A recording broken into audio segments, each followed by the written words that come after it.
If you've ever played disc golf, yes, this applies to everyone who's ever played disc golf, you've probably landed somewhere that you didn't expect to be. And from there, you might have had to get creative to get your disc up by the basket. These are our 5 scramble shots that you need to know to get up and down from anywhere on the course.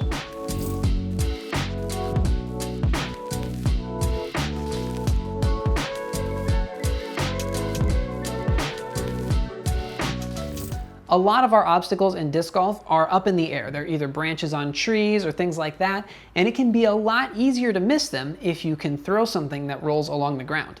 Developing a forehand roller is one of the most creative shots that you can have in disc golf, because once you've learned it pretty well, you can throw it on different angles and get different shot shapes, and you can throw different stabilities of disc too.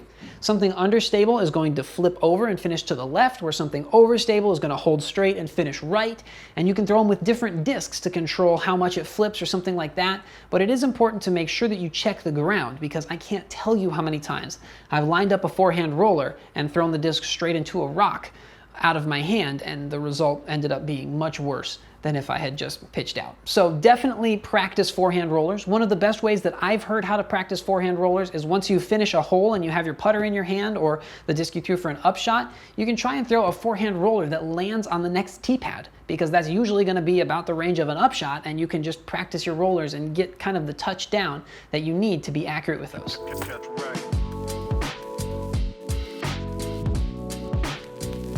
One of the most frustrating lies to have in disc golf is pinned up behind a large obstacle to where you have to lean out to either side, especially if you don't have a forehand. A way to throw a backhand when pinned up behind something is actually a patent pending shot. To do this, for me, I'm a right-handed thrower, so I'm going to put my left foot behind the disc, and then I'll lean way out to the left side with my right foot.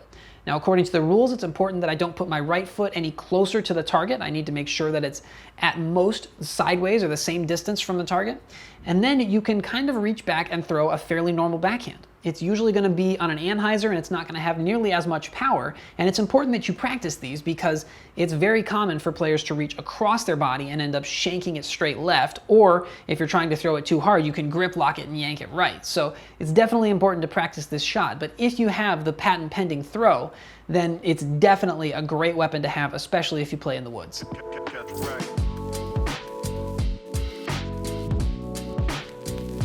If you've played Ultimate in the past and you're transitioning to disc golf, chances are you know how to throw a flick pretty well with an Ultimate lid.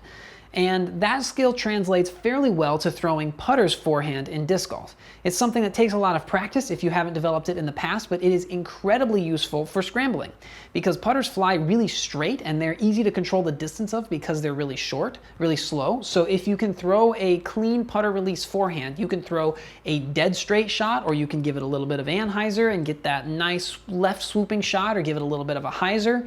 If you've never learned how to throw a putter forehand, learning how to do that can vastly improve your scrambles on the course.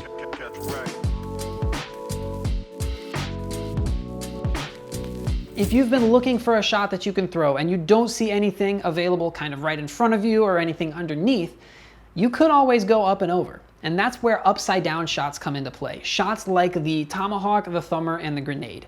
All of these shots generally include the disc flying upside down and going way up and over. If you've played baseball in the past, chances are you're going to have a pretty good thumber. To throw the grenade, you hook your thumb into the bottom of the disc and kind of pull your finger like the handle, like a trigger on a gun underneath. And then throw the disc like you'd be throwing from outfield to the shortstop or something like that. Just throw the disc on a little bit of an angle, tilted outwards, way high up in the air. And the disc, if it's an overstable disc, ideally you'd want something flat and overstable for all of these shots, is going to pan fairly slowly and then end up finishing relatively straight in front of you. And you can adapt these shots to throw them lower with less stable discs, so they'll kind of corkscrew faster or stuff like that. But having a shot to go up and over is incredibly useful.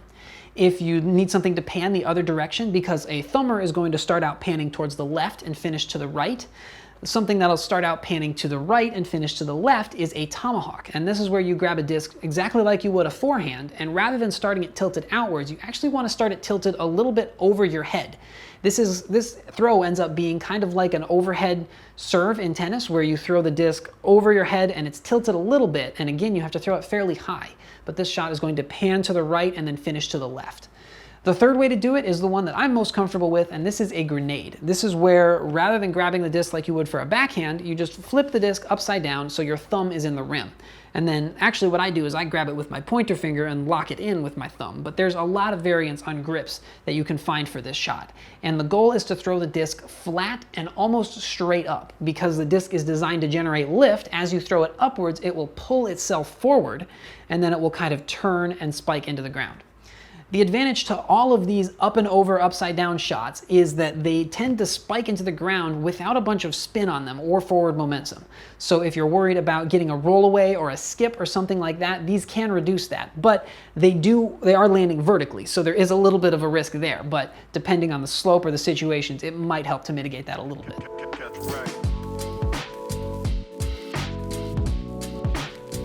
This last shot is easily the hardest of them all to actually do on the course, and this is to pitch out. Sometimes you can go for the hero shot, you can go for the small gap that's way up in the trees that'll definitely put your disc right next to the basket and not hit an invisible branch and kick farther into the rough. But the chances of you actually pulling that shot off are pretty low. And so a lot of times the right thing to do is to just find the shortest way to get back to the fairway and take your stroke as though you went OB and just had to take a penalty stroke to get back in. Lots of times this will set you up in a much better spot so you can throw a comfortable and consistent shot and save your score from getting even worse than it would have if you had kicked into the woods. So those are our 5 shots that you need to know to improve your scramble game. Let us know any other shots that you like to throw for your scramble game down in the comments, or what are your favorite discs to throw for those upside down shots, those tomahawks and those thumbers. Make sure to subscribe for more content on how to become a better disc golfer from Dynamic Discs, and we'll see you next time.